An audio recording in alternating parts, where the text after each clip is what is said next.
Friends, నేను మీ Shiva from America. Trump master plan చేశాడండి అసలుకు. ఆయన ప్లాను ఎంత మహత్తరంగా ఉందంటే అసలుకు ఏ రాజకీయవేత్త, ఏ ఆర్థికవేత్త చేయనంత మాస్టర్ ప్లాన్ చేసి పెట్టాడు. అదేనండి గోల్డ్ కార్డ్.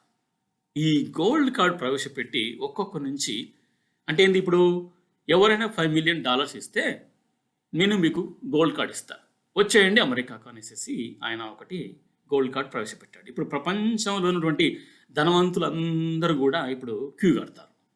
ఎందుకంటే అమెరికా మరి అట్లా ఉంటుంది కాబట్టి.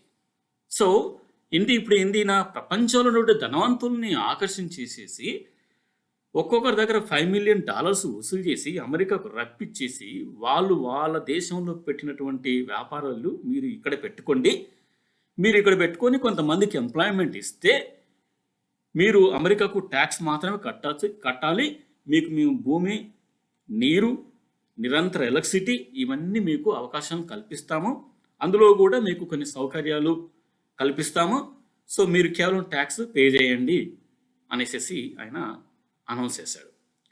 ఇప్పుడు ఈ గోల్డ్ కార్డు వలన మరి అమెరికాకి ఏమైనా ఉపయోగమా ఏంటి? అసలు అమెరికా ప్రెసిడెంట్ యొక్క ట్రంప్ మాస్టర్ ప్లాన్ ఏంటి? అసలు ఈయన వ్యాపారవేత్త అంటే ఆయన ఎప్పుడు డబ్బుల గురించి ఆలోచిస్తాడు, సంక్షేమం గురించి అంతగా ఆలోచించాడు, కానీ డబ్బుల గురించి మాత్రం బాగా ఆలోచిస్తాడు. ఈ మధ్యలో జరుగుతున్నటువంటి రాజకీయ పరిణామాలు మీరు చూడొచ్చు. ఇప్పుడు ఈయన మాస్టర్ ప్లాన్ ఏంటి? ఇది నా విశ్లేషణ, నేను ఈ రకంగా విశ్లేషిస్తున్నాను, మీరు ఎంతమంది అంగీకరిస్తారో చెప్పండి. సింపుల్గా నేను ఒక బోర్డు మీద చెప్తాను. ఒక గోల్డ్ కార్డుకి ఆయన ఎంత ఛార్జ్ చేస్తున్నాడు? $5 million ఛార్జ్ చేస్తున్నాడు. ఎంతండి? దగ్గర దగ్గర 40 కోట్లు. 1 million గోల్డ్ కార్డ్స్ ఒకవేళ ఇస్తే $5 trillion వసూలు చేయొచ్చు. అదే 10 million గోల్డ్ కార్డ్స్ ఇస్తే $50 trillion. చూడండి, 10 million పీపుల్కి $50 trillion వస్తాయి. కానీ అమెరికా అప్పు ఎంత ఉంది? $32 trillion మాత్రమే.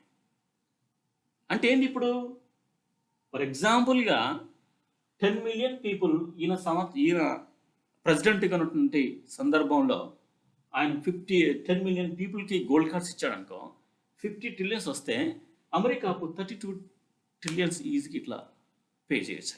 మరి వివిధ దేశాల నుంచి వస్తారా అంటే వచ్చే అవకాశాలు ఉన్నాయండి. ఫర్ ఎగ్జాంపుల్ మనం చూడండి, కొన్ని దేశాలలో వనరులు తక్కువ, నిరంతర ఎలక్ట్రిసిటీ చాలా తక్కువ.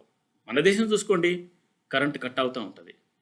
ఇప్పుడు ఒక్కొక్క రాజకీయ నాయకుడి దగ్గర ఈజీగా 40 కోట్లు ఈజీగా ఉంటాయి. ఒక సర్పంచ్ మినాయిస్తే మిగతా తర్వాత స్టేజ్, అప్పర్ స్టేజ్ నువ్వు రాజకీయ పొజిషన్ చూస్తే కనుక అందరి దగ్గర 40 కోట్లు ఈజీగా ఉంటాయండి. ఉండేయా చెప్పండి? ఈజీగా ఉంటాయి. మళ్ళీ వీళ్ళందరూ రాగలుగుతారా? ఇప్పుడు వ్యాపారవేత్తలు ఉన్నారు, చాలామంది ఉన్నారు. ఇప్పుడు వాళ్ళందరూ అక్కడ పెట్టేసేసేసి ఇది ఫ్యాక్టరీస్ కానీ రకరకాలుగా పెట్టిన కాడ లోకల్ లీడర్స్కి డబ్బులు ఇవ్వటము, లోకల్ మంత్రికి డబ్బులు ఇవ్వటము.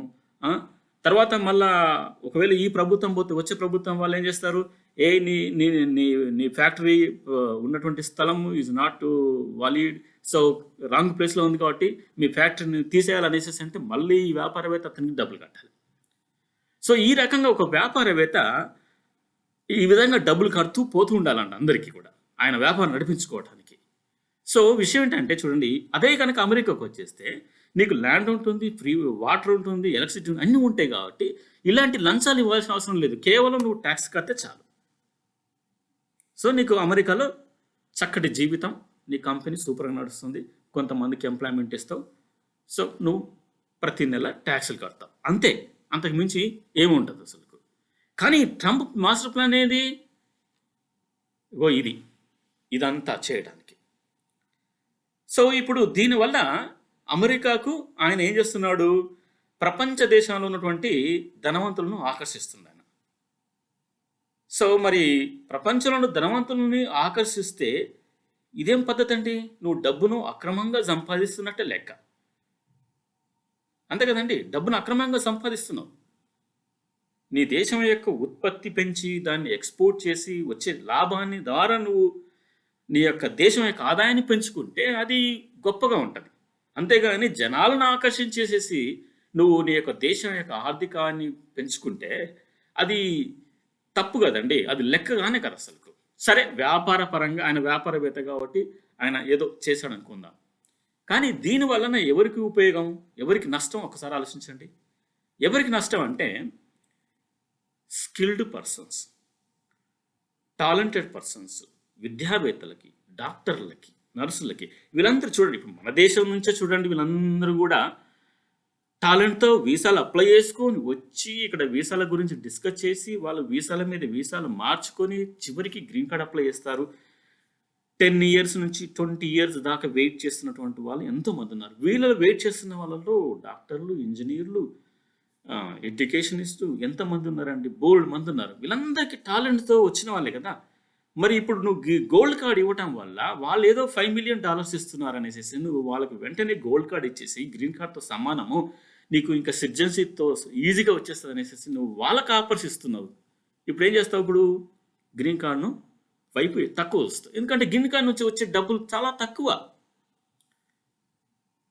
గోల్డ్ కార్డ్ నుంచి వచ్చే డబ్బులు చాలా ఎక్కువ, కొన్ని వేల రెట్లు.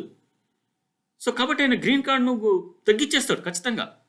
ప్రాబ్లం అవుతుంది మన వాళ్ళకి. ఇంకొక విషయం ఏంటంటే వీసా సెంటర్లలో కూడా, అంటే యుఎస్ఏఎస్లో కూడా, ఈ ఇమిగ్రేషన్ సర్వీసెస్లో కూడా ఆయన ఎంప్లాయ్మెంట్ తగ్గించాడు. ఈ ఎంప్లాయ్మెంట్ తగ్గించే కాడ ఏమైందంటే 10 మంది పనిచేసే కాడ 5 మంది 7 మంది పనిచేస్తున్నారు. ఇప్పుడు ఎంతమంది అప్లికేషన్ చేస్తుంటారండి గ్రీన్ కార్డ్ కోసం? 100 అప్లికేషన్స్ వస్తుంటాయి. ఇప్పుడు ఇంతకుముందుకు 20 మంది ఉన్నవారు, వాళ్ళు స్క్రూటినై చేశారు ఒక్కొక్క అప్లికేషన్. ఇప్పుడు ఏం చేస్తున్నారు? 5 నుంచి 7 మంది ఉంటారు వల్ల ఒక్కొక్క అప్లికేషన్ స్క్రూటినై చేయడానికి ఎంత టైం పడుతుందండి? చాలా టైం పడుతుంది. అంటే ఏంది, ఇప్పుడు 10 years నుంచి 20 years వెయిట్ చేస్తున్న వాళ్ళు ఇంకా వెయిట్ చేయాలి. అంటే ఏంది, ఇప్పుడు స్కిల్ పర్సన్స్కి, టాలెంటెడ్ పర్సన్స్కి ఆయన ఇంపార్టెన్స్ ఇవ్వట్లే. ఎవరికి ఇస్తున్నాడు?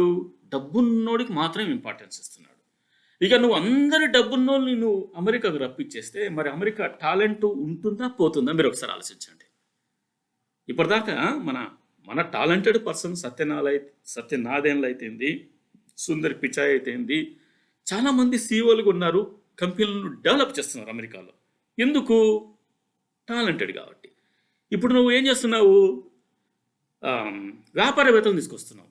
నువ్వు వ్యాపారవేత్తలు తీసుకురావటం వల్ల నీ యొక్క ఉత్పత్తి పెరగొచ్చేమో, కానీ దేశం యొక్క టాలెంట్ అనేది పోతుంది. సో గోల్డ్ కార్డు అనేది కేవలం డబ్బుల కోసం మాత్రమే చేశారు తప్ప దానివల్ల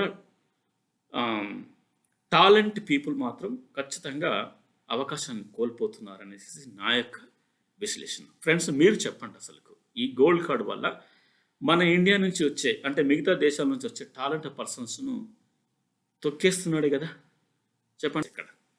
సో ట్రంప్ ఆయన వ్యాపారవేత్త కావచ్చు, కానీ అమెరికా యొక్క టాలెంట్ను ఇండైరెక్ట్గా ఆయన తొక్కి పడేస్తున్నాడు అనేసి నా యొక్క విశ్లేషణ. ఫ్రెండ్స్, మీరేమంటారు అసలు ఈ గోల్డ్ కార్డు విషయంలో? సో మీ యొక్క కామెంట్స్ కూడా చెప్పండి. Thank you very much for watching this video.